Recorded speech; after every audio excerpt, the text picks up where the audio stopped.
NG, Soular, we out here talking about music. Where do we leave off? You singing. That's where we left off. Bro, I would love to sing. Okay. I would love to sing. I feel like I would want lessons though. That's Yeah. another thing that if I got into it, I would want to do it right, if that makes sense. I mean, there's just ways to get to that. 'Cause, I mean, When I say do it right, yeah. it's because I want to have everything where it should be. I want to be intentional. I don't want to do too much at once.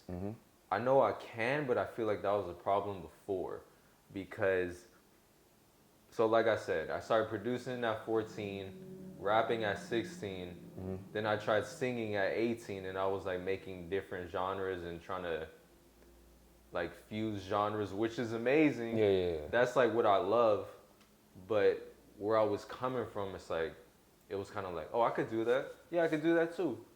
Fuck it, I could do that too. But it's like sometimes we have a certain knack for certain sounds and we should hone in on those things, I feel like. And it doesn't mean we can't try other things, but we shouldn't spread ourselves too thin and lose sight of the few things that we may be the best at. Okay, no, that's fair. Because, I mean, even with, I'll bring up Selection, they didn't really start, like, releasing their own personal tapes with, like, featured artists until after, like, 10 years of just really creating a brand. And then they did their own thing. But it's just kind of, what your focus is. Like, for this year, you could, like, DJ, but in the meantime, you're just learning how to sing and perfecting your artistry. And then the next year, 27, it's like, bam, I'm coming out because I've already had this together. I was just getting my reps in the following year. So it's kind of like, I realize everything's about your habits, and that dictates a lot. Definitely. Even the little things.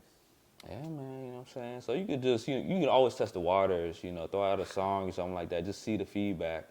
Like, okay, this is what they said about it. These are the kind of the numbers or whatnot. Or, even, some of your friends in the space, see what they feeling. It's like, okay, he can sing. I fuck with it, but I don't really like the production for his voice. Let's like mix something up else that matches that, you know what I'm saying? Or maybe he needs to hit a higher note or something like that. Yeah.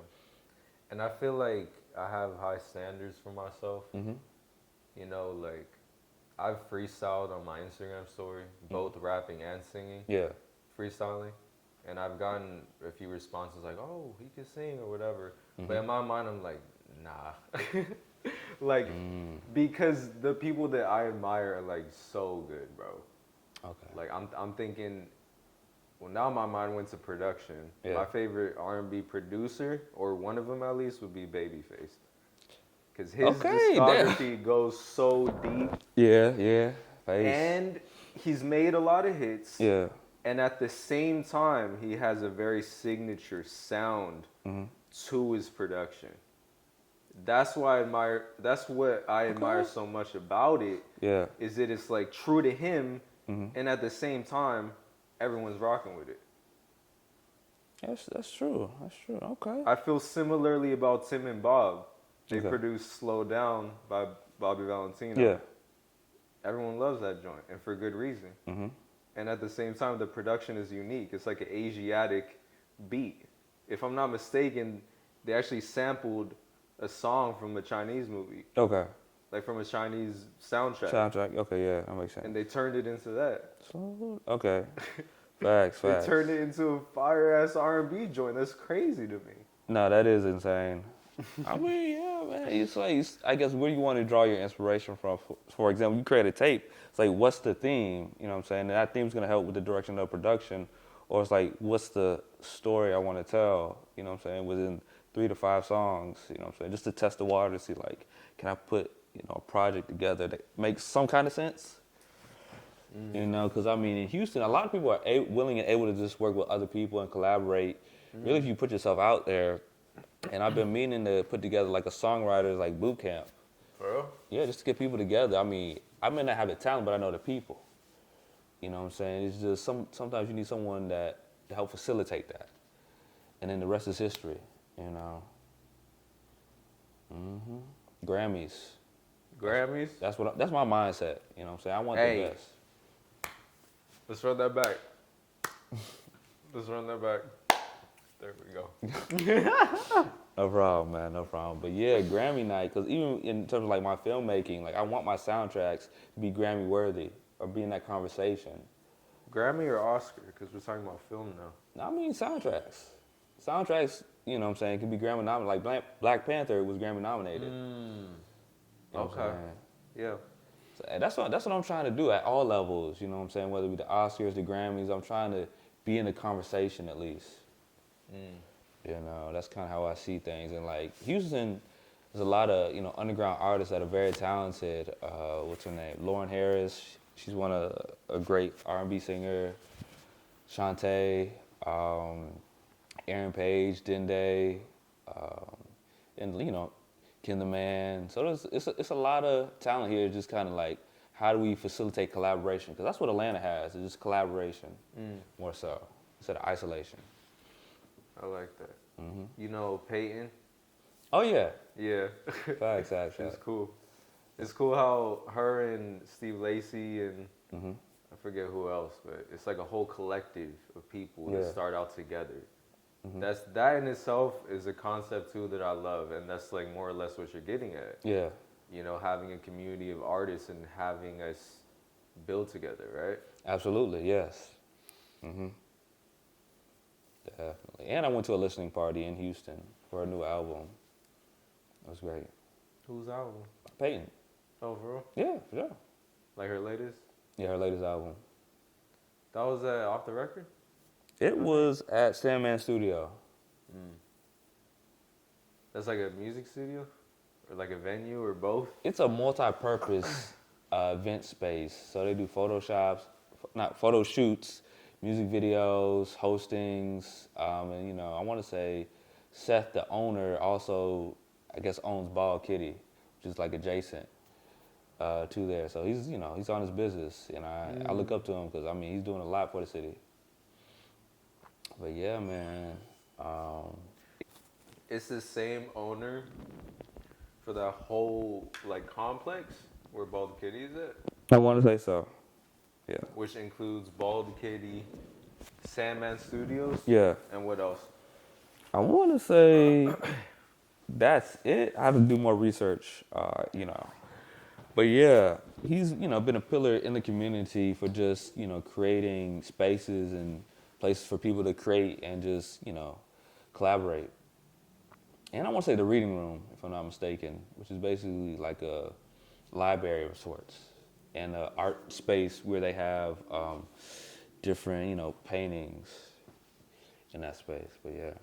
That's in the same building too? Same complex area.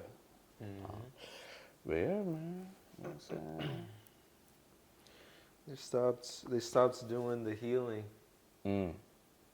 at Bald Kitty. Oh, they did? On Sundays. Oh, okay. I didn't get to check it out. Damn, that's crazy.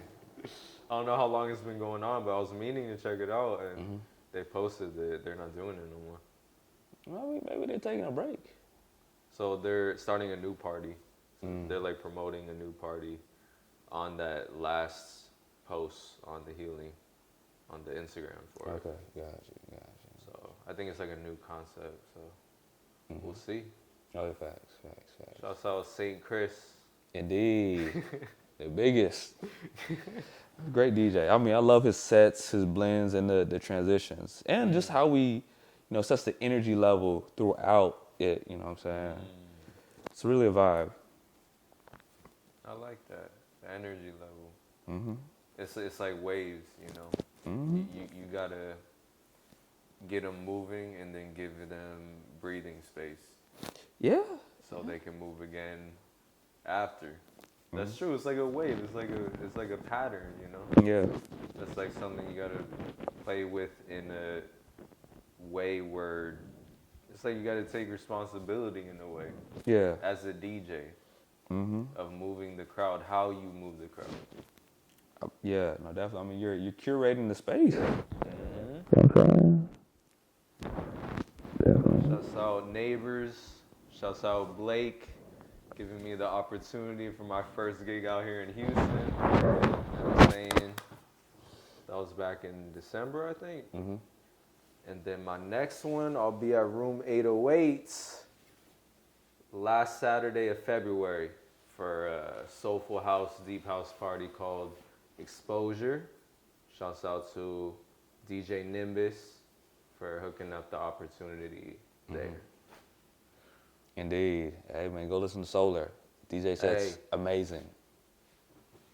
This man is a multi-hyphenate. Don't sleep on him. Do not sleep on him. We coming, bro. Yeah, more to come. So, your Cuban and Cambodian roots, how does that play a role into, your artistry?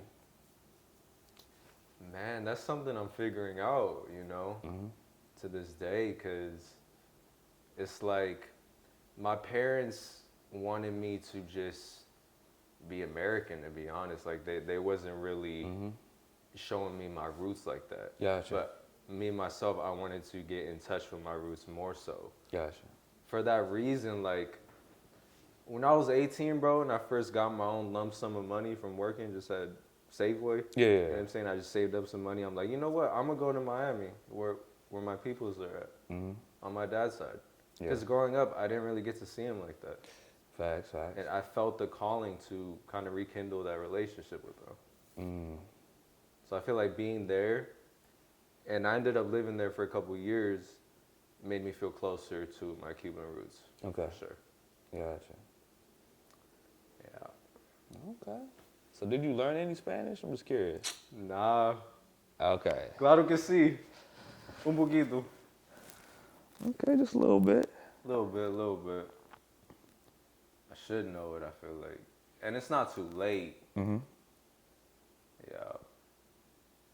I mean, it'll come with time and just, you diving deeper into the culture, So, yeah, man. How's your Jamaican? My patois, terrible. I got to go back to the island, to re-up on it. I'm saying. You got family out there? We'll see, man. I got to find my roots. I got to do a little ancestry to, to do that. Because my great-grandfather, he's both Cuban and Jamaican. So he came, straight off the boat from there, from really Jamaica. But, his mom was Cuban, so, yeah.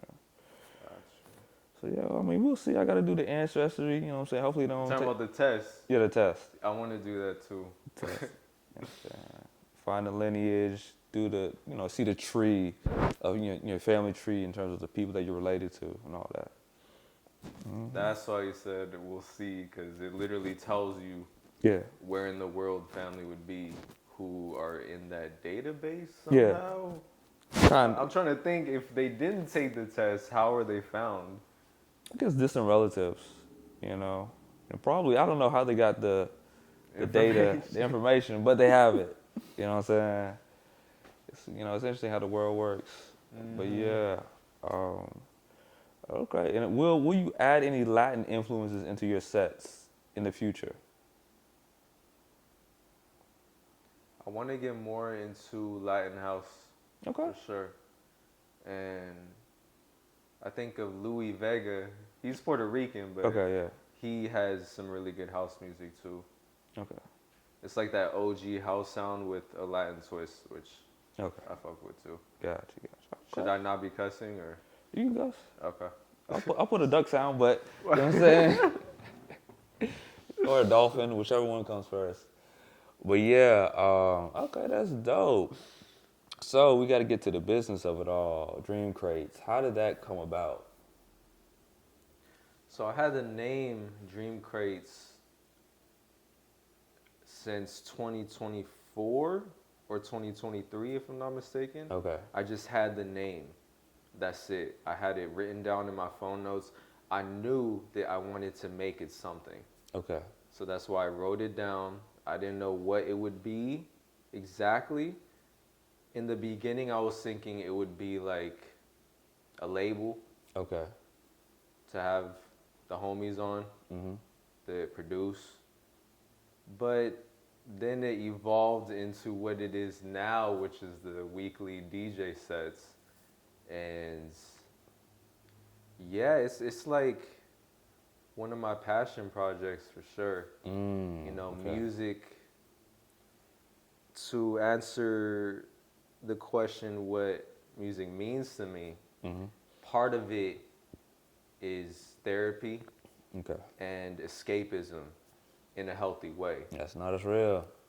And growing up, it definitely was that for me. And I want to convey that feeling to others. Okay. I want others to feel that healthy form of escapism through music in my sets. Okay.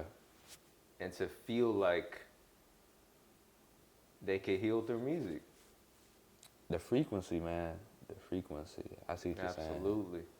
Bridging gaps through music. That's like the tagline for Dream Crates. Okay. Because I want to go beyond just connecting people. As crazy as that may sound, or as bold as that may sound, even more than just connecting people. Okay. Because we already know music connects people. Yeah. That's a given. You know what I'm saying? People that love the same music, they're in the same spaces and they connect through the music. I have like a vision, if you will, with Dream Crates of going beyond that.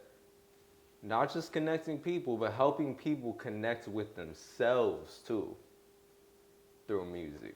Okay. Because with that, I feel like we can have deeper and more meaningful connections with others if we have that foundation with ourselves.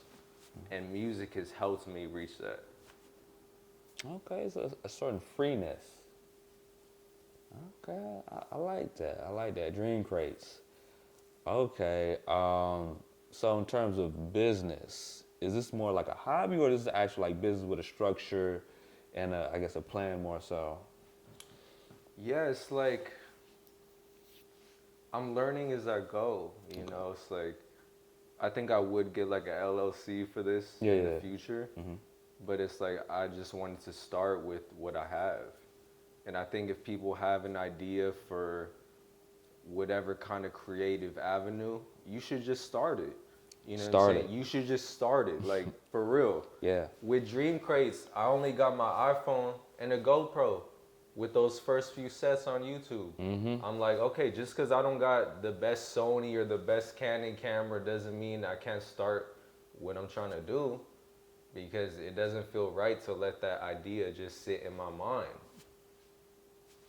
Yes, major key. Yes, sir. Major key. Okay, bet.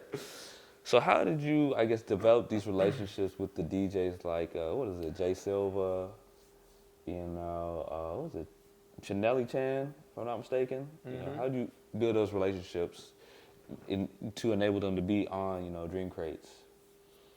It's the beauty of the internet, man. It's a good and a bad side to the internet, you know what I'm saying?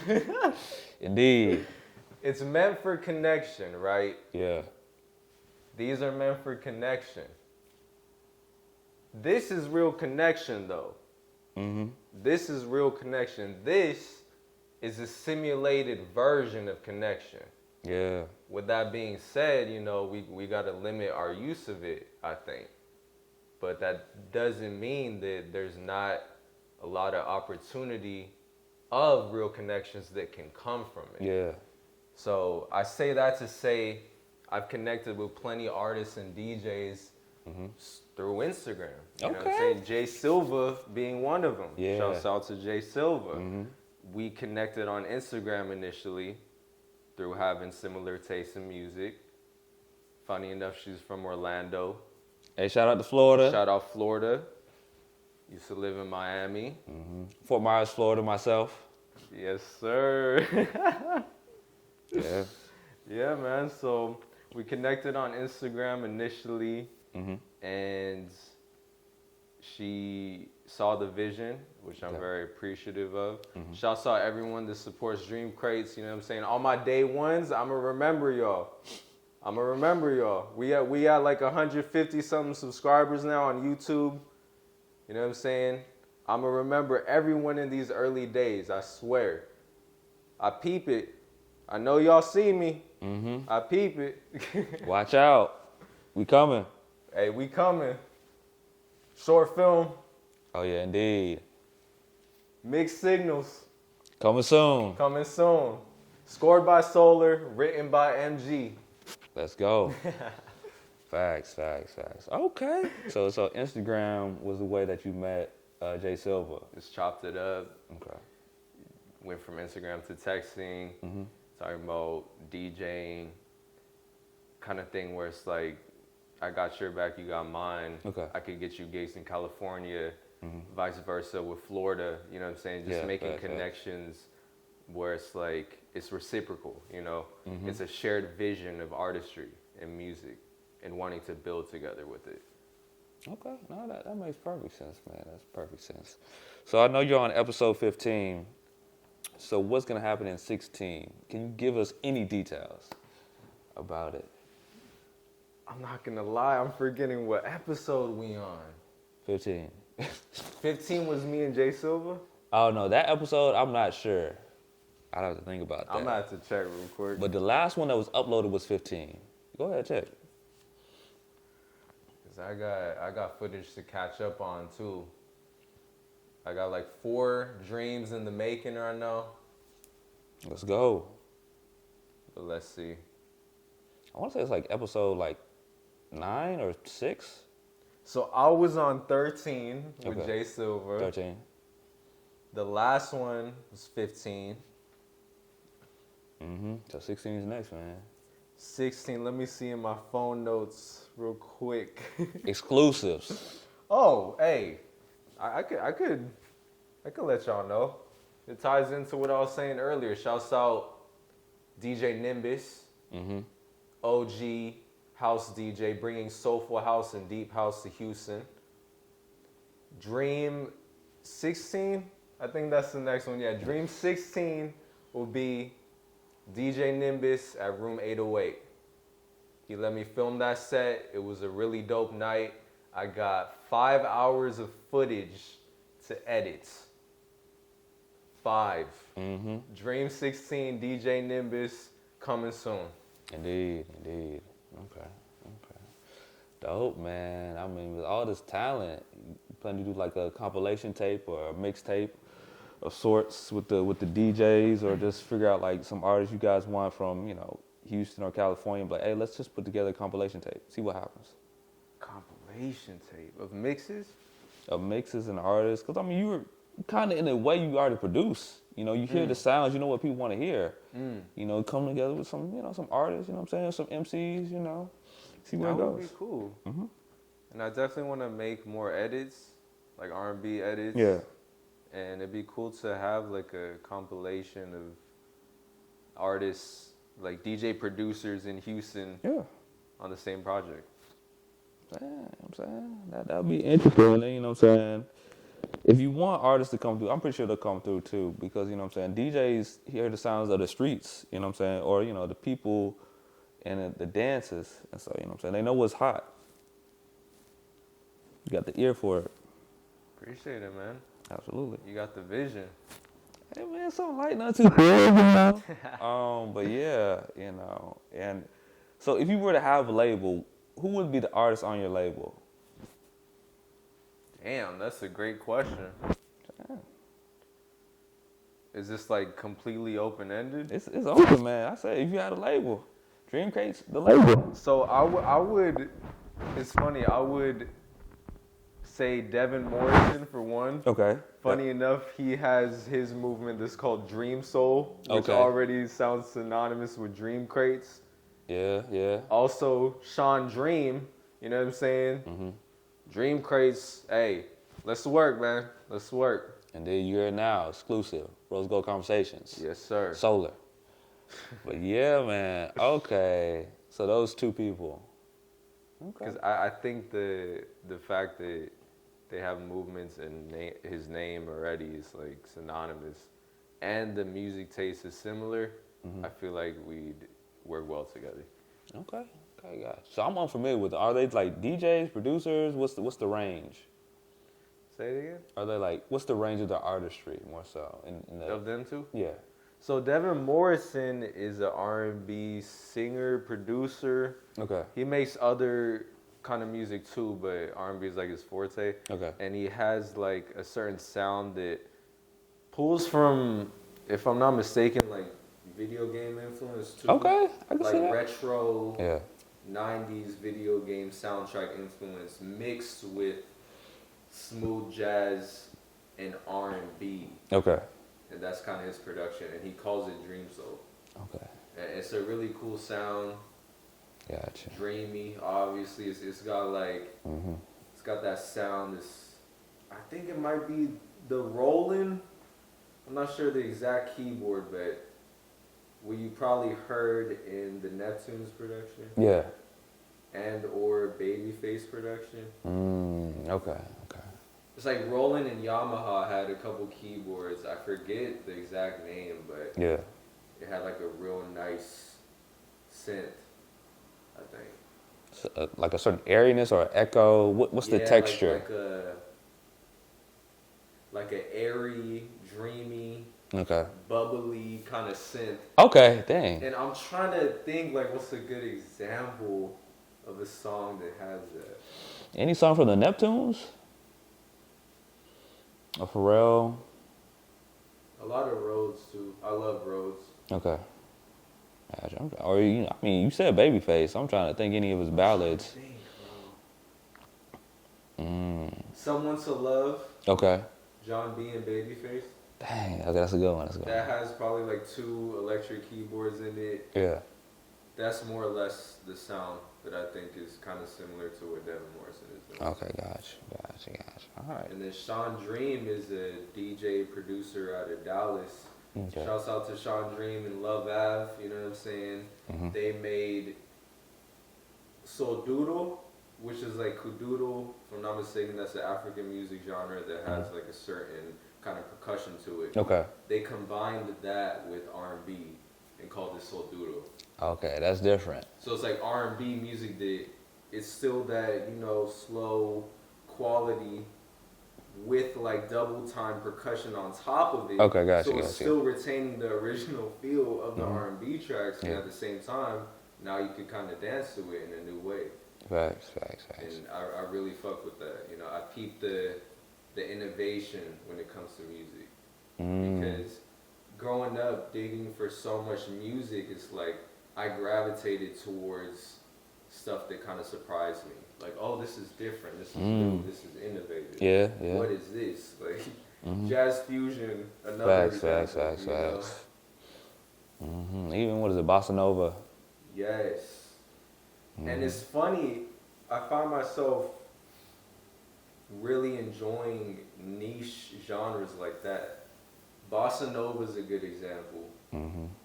What I'm saying is like, maybe not niche, but genres that really had a specific pocket of time in which it was popular. Yeah. And then it still has impact and influence that trickled down to this day. Okay, yeah. Well, yeah. Bossa Nova's one, New Jack Swing is another. True, yeah, absolutely. Like New Jack Swing, it was considered like part of pop music, part of mainstream music only for a short period of time. Yeah. But to this day, it's still such a vibe. Like everyone still vibes to it, still rocks to it, Very true. Yeah. Facts. Okay. I see why you want to work with them. It's a great point. Let's see. So, are there any artists in Houston that you would like to work with, as you can think of? Peyton, I would want to collab with her. Okay. I think we would create some good music, produce for her. That'd be cool. Gotcha. A-List, I would want to tap in with him on some production. I think I see the vision with what he's doing, and I think we could create some fire together. Okay. Hey, look, shout out to you guys. Shout out A-List and Peyton. It's going to happen. Work. Indeed. Dream crates to the world. Hey, facts. Okay.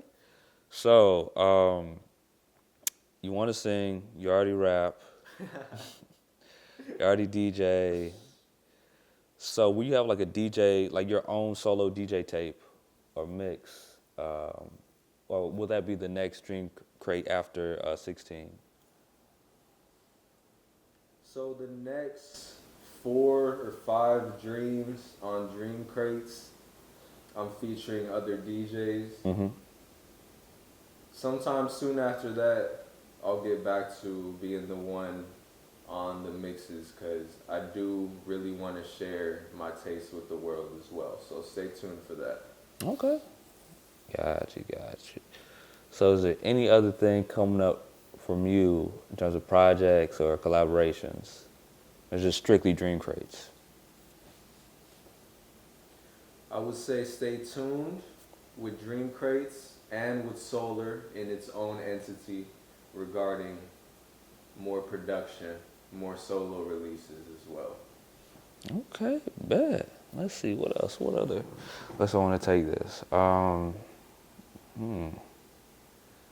okay. What are the places that you DJ'd at? Like, what are locations? In Houston or in general? In general. Okay, Paint the picture. okay.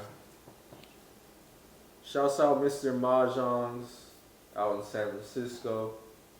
Probably the first bar that really believed in my vision and had me do a residency there, or just having me on the calendar for Dream Crates. Shouts out to y'all. Still running that event in the Bay.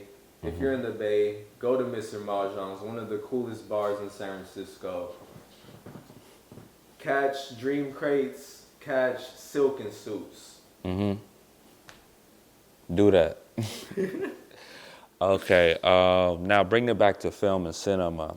What are some of the soundtracks that you enjoy, or some of the inspirations that come to you in terms of music? I would, without a doubt, mention Joe Hisaishi. He made the soundtracks to Studio Ghibli movies, and I love those soundtracks. Like, that is the kind of music I would want to make for movies. The quality of that music and how emotional it is, how well it ties into the cinema. It's almost like the film and the music are one. And I think that's what makes great soundtracks for movies. You're scoring a movie, you don't just make the track.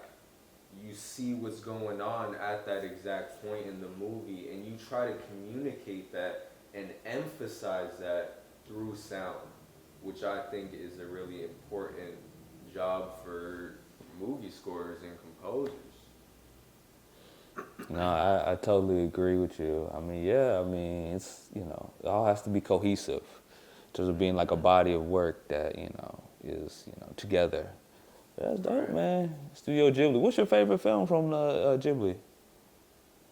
I'll say my top 3 Studio Ghibli films: Spirited Away, Princess Mononoke, Castle in the Sky. No particular order. That's my top 3.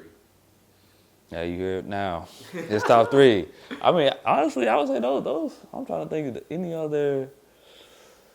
I mean, they had, what was it, Castle? Was it Land, Sea, if I'm not mistaken? What's that called? Tales from Earthsea? Yeah, Tales from Earthsea. I saw that one. That was cool, too. That's a good one. And then the most recent one. Boy and the Heron. Yeah, the Boy and the Heron. I guess his last works. So it was good as well. But yeah, man, Studio Ghibli. All right, any other live action films? I think of Back to the Future, even though that's an old one. Hey, it counts. That was one of my favorites. Okay, gotcha. Growing up, Gotcha. for sure. Okay. Bet. Martial arts films, I enjoy too. Okay. I think, I'm thinking Fist of Legend. Okay. Jet Li. Jet Li, yeah. Yeah. Mm-hmm. What else? Jordan Peele comes to mind. Okay. So like a thriller. I love how he fused comedy and horror in Get Out. Yeah. And it works well. You don't always see that with horror films. True. Where you can combine those two genres and actually have it be smooth like how he did. So That's very true. Okay. I thought that was cool. Definitely. Oh, okay. Now it comes to mind. How has music shaped your relationships in the industry? Interesting question. Like the music that I'm into? Yeah. How has it shaped my relationships in the industry? Yeah, just finding people that have similar tastes, similar vision, similar paths, you could say, like what we're trying to do. Mm-hmm. It's like, if you know, you know. And someone's music taste is pretty indicative of what they're trying to do if they're an artist. And just seeing that we like the same artists, a lot of the same artists, even stuff outside of music, Mm-hmm. that we're into the same things regarding the arts in general, you know. Mm-hmm. It could extend past music, like being into the same music plus being into the same video games, the same anime. You know, the more I notice we're into the same things as far as the arts go in general, it's almost like we're meant to build together, I feel like. Mm-hmm. Yeah, no, I agree. You know, in alignment with the other person, yeah, that makes so much sense. I mean, in terms of even filmmaking and writing, and when you get actors and actresses, like if everything's in alignment, it'll be for you. You know. Mm-hmm. That's a good point. Yeah, and that makes a whole lot of sense. All right, well, that's pretty much all that I got right now. So that's been Rose Gold Conversations with Soular. All right, peace. See you next time. Peace and love.